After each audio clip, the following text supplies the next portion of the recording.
Hey guys, Silver here, welcome to another video. So today we are on another load of silver. This is 2 kilo bag of 500, probably all British, and it weighs 2 kilos and an extra 8 grams in there. As always, paid more or less the melt price, and we're not too worried about the condition, but generally speaking, coins are reasonable condition, and you can obviously read the date and see the designs, but they're not particularly collectible, so we're just purely buying for the weight of silver and paying a suitable price as such. So let's see, try and get into these.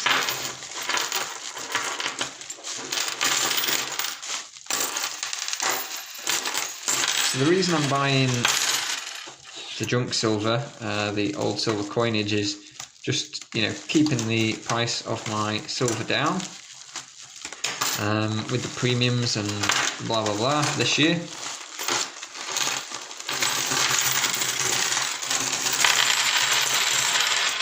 It's been hard to get any sort of new bullion at any kind of close to spot price in the UK with the VAT and taxes, etc.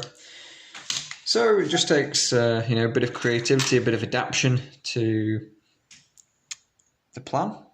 Keep putting the weight on, but we just need to change our course a little bit, and no biggie. We're still stuck in silver.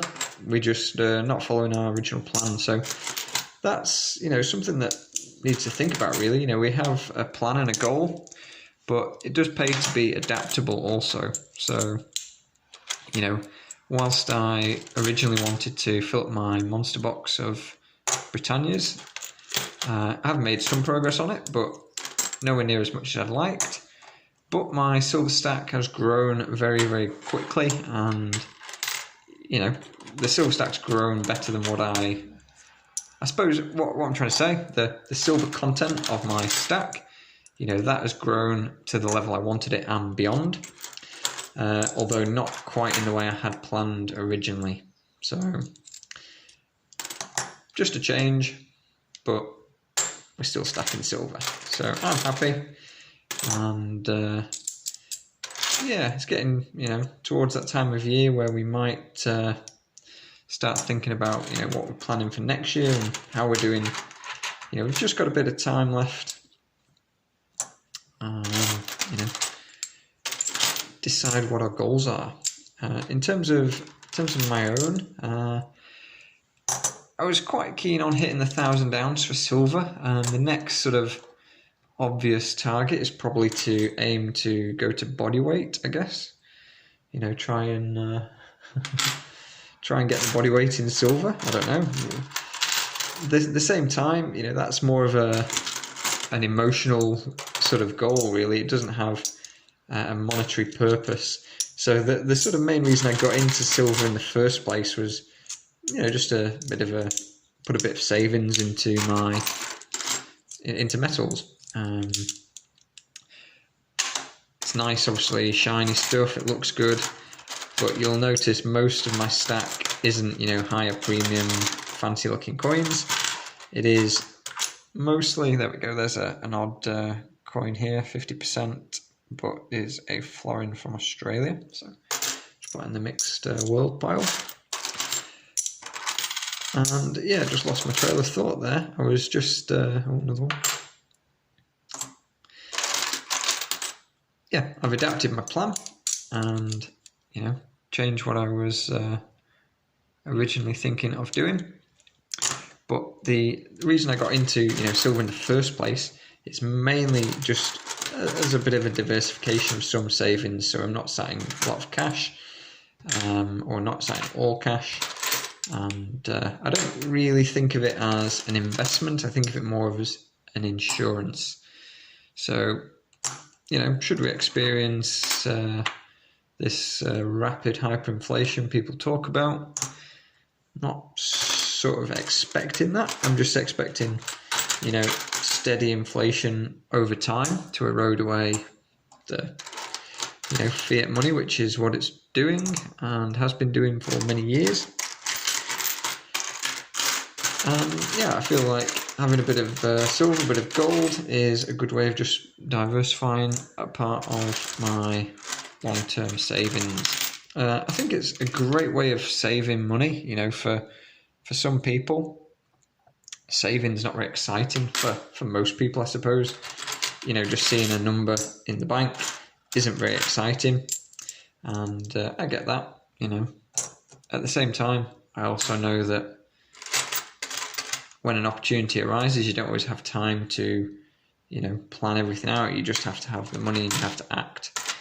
In business, a lot of times, whoever can act the quickest or offer, an advantage to a seller can win a deal.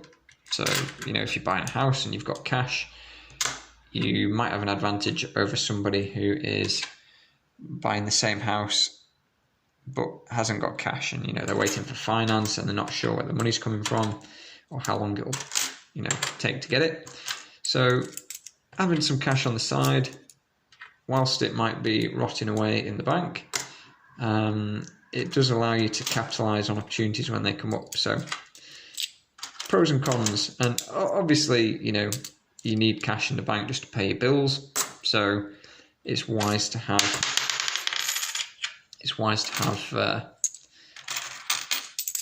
I think at least 6 months worth of expenses in the bank just sat there ready, just as a bit of a backup. But for some people, they might sleep soundly at night knowing they've got enough to get to the end of the month, and happy putting the rest of their money into metals. It's everyone's different. Everyone has different ideas, and also depending on the stage of life people are at. So someone who's perhaps older and maybe has less time to recover from any mistakes, or maybe they've lived through certain periods in history in certain countries where they've seen savings just vanish, family members or maybe themselves. In England, people who are you're alive at the moment, we haven't really seen any hyperinflation or any crazy sort of wars in the country or anything too extreme. So people maybe are a bit more complacent, whereas someone who was perhaps growing up in Yugoslavia, or maybe their parents were, or something like that, they're going to have more awareness perhaps of some of these issues that can happen and how they happen. Whereas in the UK, people might think that's never going to happen here. You see countries like Zimbabwe, Venezuela, and you think it's never going to happen here. And do I think it will? Probably not, but might it? It might. It's not something I'd expect, and it's not something I'm betting on, But if it did, well, I'd like to think I've at least made some steps to prepare just in case. I suppose it's a bit like, home insurance. You pay for that, and at the end of the month or the end of the year, it comes time to pay your premium again, and you're not disappointed because your house didn't burn down. You're pretty happy that your house is still there and still standing. But at the same time, if it did, you'd be like, well, I'm glad I had that insurance. So that's what I think. I just have a bit of insurance here, should something crazy happen. And there's always a possibility that, the price will rise rapidly and we'll all be rich. But I'm not counting on it, that doesn't have to happen for me to, live the life I want. I'm pretty happy just ticking along as I am, and it just helps you sleep at night. Should there be terrible stuff happening in the world, then I might be in a better position to take care of family, friends, and like on the airplane, you have to put your own mask on first before you can help others. And all just part of part of the fun, long-term savings, and should the need arise, like I say, you know, you keep cash on the side for opportunities, emergencies. Should another emergency come up or another opportunity come up, then it's not too hard to sell the silver and get back into, you know, fiat, real money, real currency, but what people think is real money, to take advantage of an opportunity. At the same time though, you don't want to be paying the higher premiums and having to sell in the short term,